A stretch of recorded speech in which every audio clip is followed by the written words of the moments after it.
Rahim. Legacy. British historian Charles Freeman suggests that in scope and extent his achievements Cyrus ranked far above that of the Macedonian king Alexander, who was to demolish the Achaemenid Empire in the 320s but failed to provide any stable alternative. The achievements of Cyrus the Great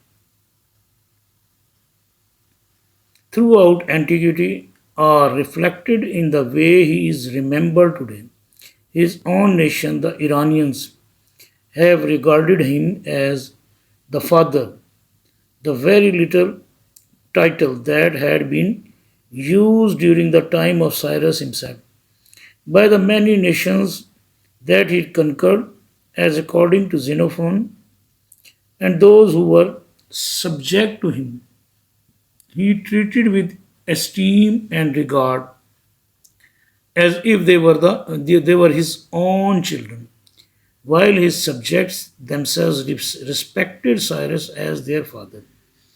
What other man but Cyrus, after having overturned an empire, ever died with the title of the father from the people whom he had brought under his power? For it is plain fact that this is a name for one that bestows rather than for one that takes away. The Babylonians regarded him as the liberator. The book of Ezra narrates a story of the first return of exile in the first year of Cyrus for this Cyrus is addressed in the Jewish Tanakh as the Lord's Messiah, glorified by Ezra and by Isaiah. Cyrus is the one to whom the Lord, the God of heaven, has given all the kingdoms of the earth. Cyrus was distinguished equally as a statesman and as a soldier, due in part to the political infrastructure he created. The Achaemenid Empire endured long after his death.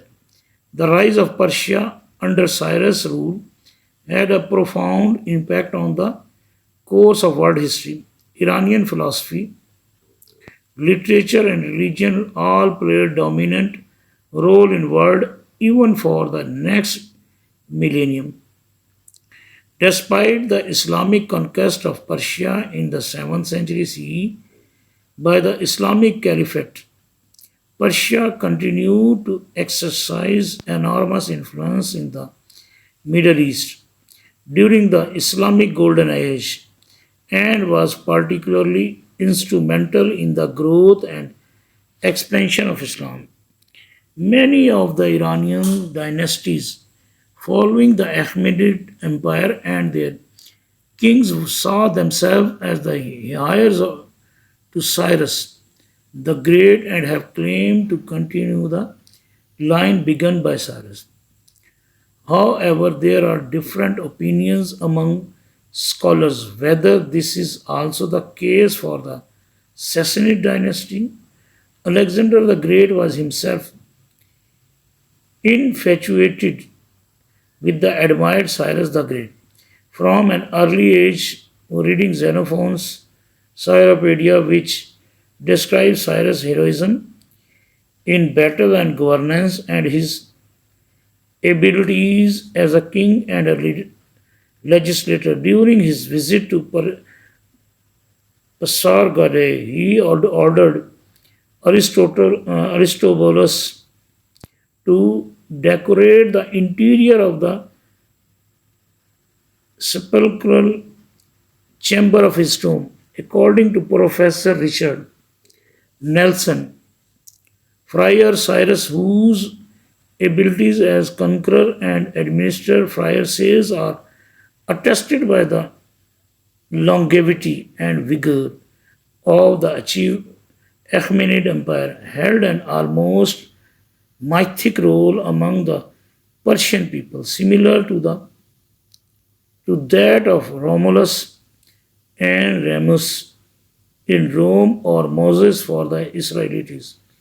With a story that follows in many details the stories of hero and conqueror from elsewhere in the ancient world. Fry writes, he became the epitome of the great qualities expected of a ruler in antiquity, and he assumed heroic features as a conqueror who was tolerant and magnanimous as well as brave and daring. His personality, as seen by the Greeks, influenced them and Alexander the Great, and as the tradition was transmitted by the Romans, may be considered to influence our thinking even now.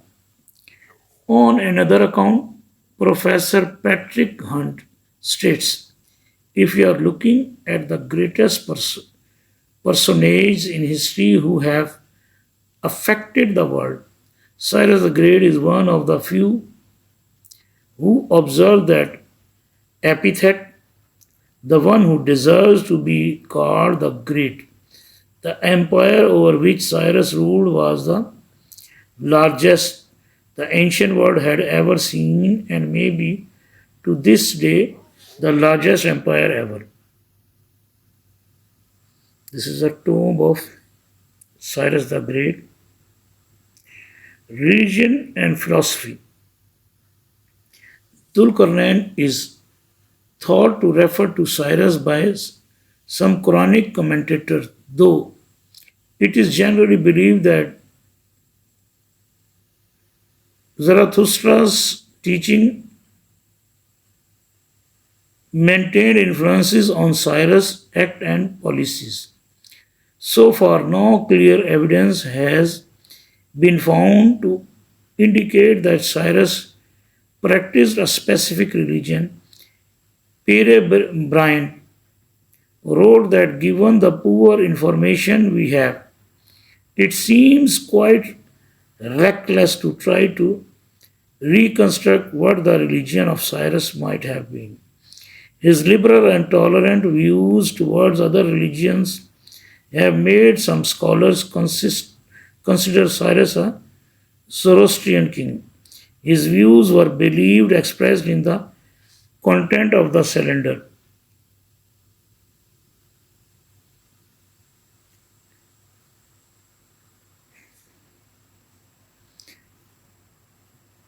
Pray daily before Bel and Nabu for long life for me, and may they speak a gracious word for me and say to Marduk, my lord, may Cyrus the king who worships you and combises his son. Cylinder English translation line 35. Maybe this was not written by Cyrus the Great, maybe some of his descendants have made this cylinder, or maybe someone other has written these. The policies of Cyrus with respect to treatment of minority religions are well documented in Babylonian texts as well as Jewish sources and the historians' accounts. Cyrus had a general policy of religious tolerance throughout his vast empire. Whether this was a new policy or the continuation of policies followed by the Babylonians and Syrians.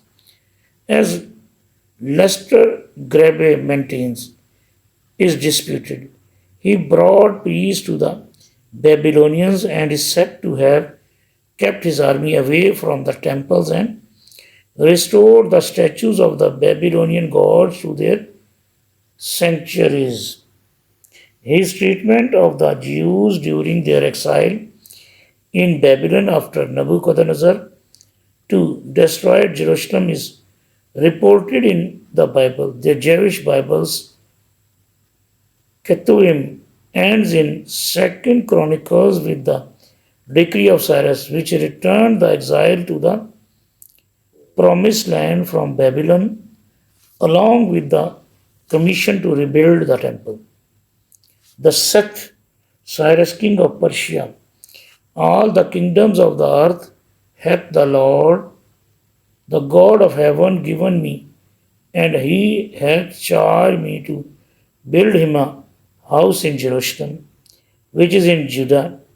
Whosoever there is among you of all his people, the Lord his God be with him. Let him go there.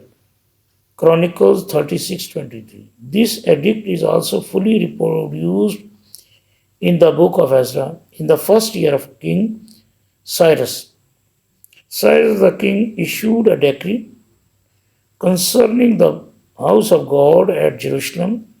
Let the temple, that place where sacrifices are offered, be rebuilt, and let its foundation be retained, its height being 60 cubits and its width 60 cubits, with 3 layers of huge stones and 1 layer of timbers, and let the cost be paid from the royal treasury.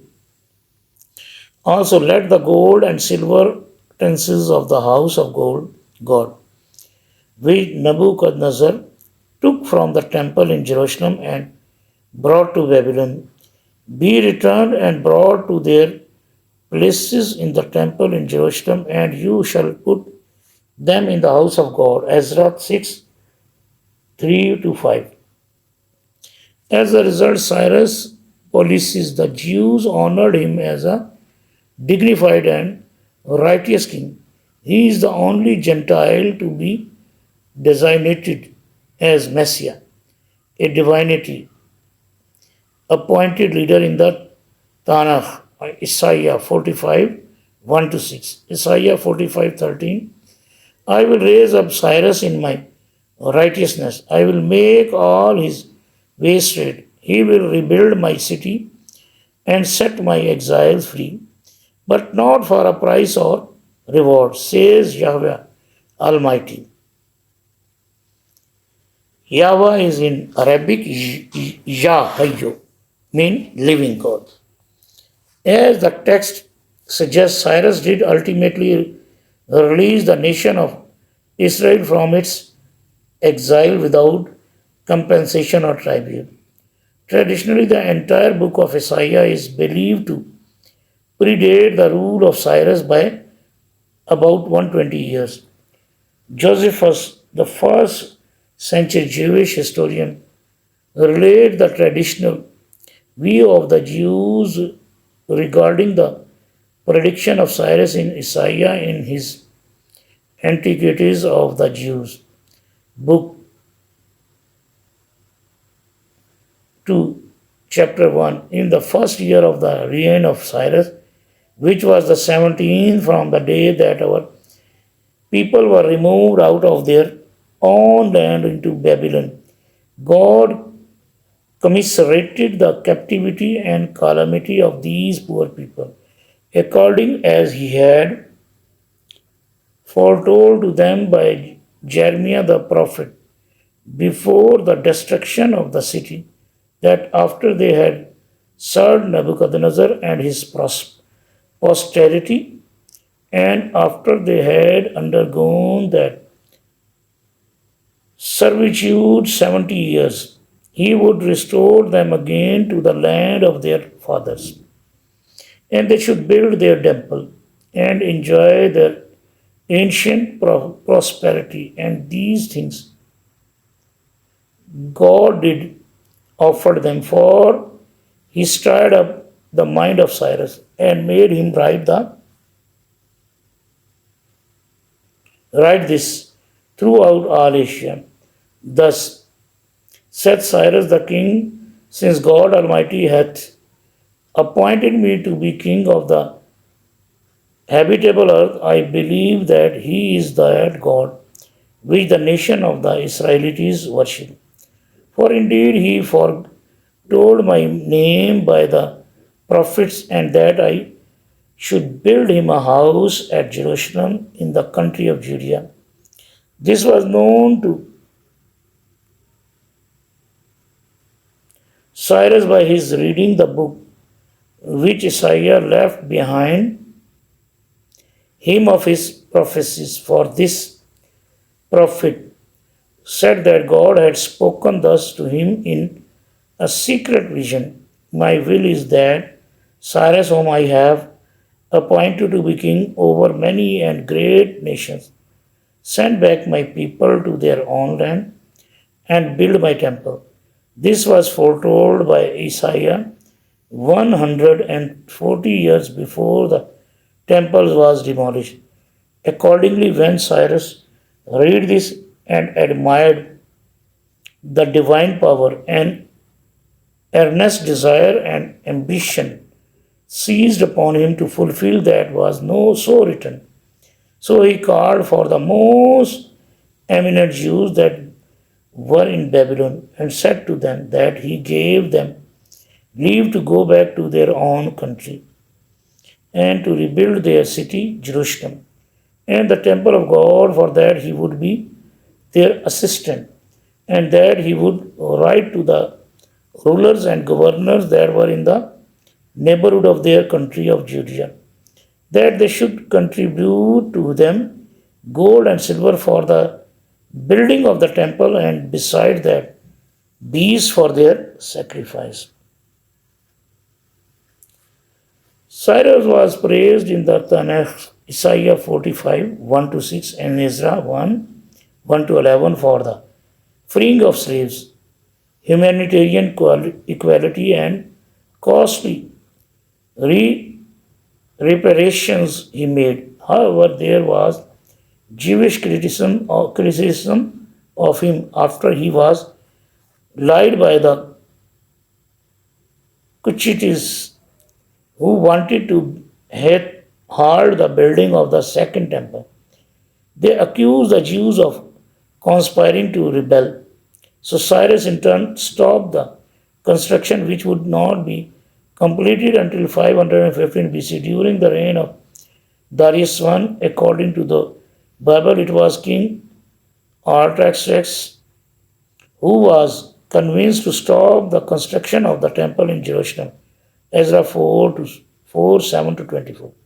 Some contemporary Muslim scholars have suggested that the Quranic figure of Dhul-Qarnain is Cyrus the Great, and it is true because the question in the Holy Quran was taken from the Jews' books, that is from Torah, and the question was asked via the Arab idolaters by Jews. This theory was proposed by Sunni scholar Abul Kalam Azad and endorsed by Shia scholar Alama Tabatabai in his Tafsir al-Mizan and Makkaram Shirazi. Cyrus restoring the temple, reconstructing the temple and restoring the Cyrus building the temple at Jerusalem. This is another view. Cyrus building the temple in Jerusalem.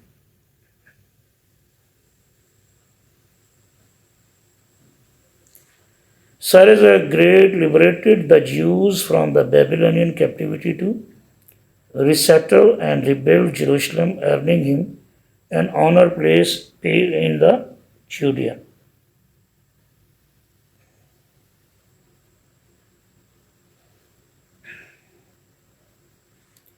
Painting of Daniel and Cyrus before the idol bell.